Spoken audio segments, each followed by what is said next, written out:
Olha aí, nosso convidado surpresa, um robô que está entrando aqui no nosso estúdio, fabricado pelos alunos de 12 a 18 anos de escolas públicas de Gravataí, que estão participando de um projeto que vão levar no mês que vem esse robô para os Estados Unidos. O que ele faz? Jéssica, me dá uma ajuda aqui, vamos ver.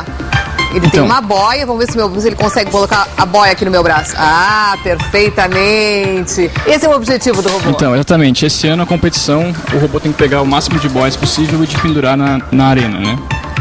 Tá certo. Lá quem tá comandando é o Maicon, lá, o piloto, que tem um controle remoto ligado aí a um computador. É isso, Maicon? É isso sim. A gente tá dando o controle aqui, né? Eu sou o piloto e o Zé aqui é meu copiloto. E qual é o tempo que vocês têm para levar as boias? Eles têm 2 minutos cada partida, né? Essa equipe aqui, ela é proveniente de 12 escolas públicas de Gravataí, a equipe da General Motors. Então, esses jovens são selecionados, participam de um curso de robótica e nas férias fazem esse robô participar do Campeonato Mundial. É a maior competição, né, de robótica do mundo, na verdade. Sim, é a maior competição de robótica do mundo na atualidade. Quanto tempo vocês levaram para criar esse robô? 6 semanas, exatamente 6 semanas. 6 semanas, olha só. Qual é o custo dele? O custo a gente tem vários parceiros que doam as peças e equipamentos, na General Motors apoia também o projeto, disponibiliza várias coisas, então o custo acaba não tendo custo para a equipe, né? E ele não foi batizado ainda não tem nome o robô, é isso? Não, a gente tem até amanhã para decidir o nome dele ainda. Olha, quais são aí as possibilidades? Ah, tem de tudo.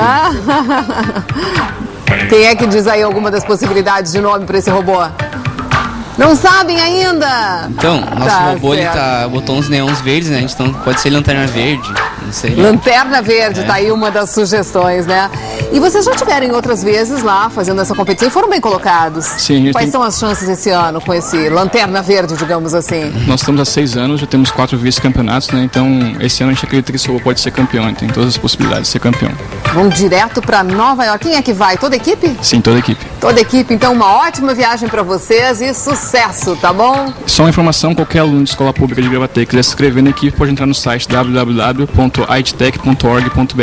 Boa sorte, gente. Obrigado.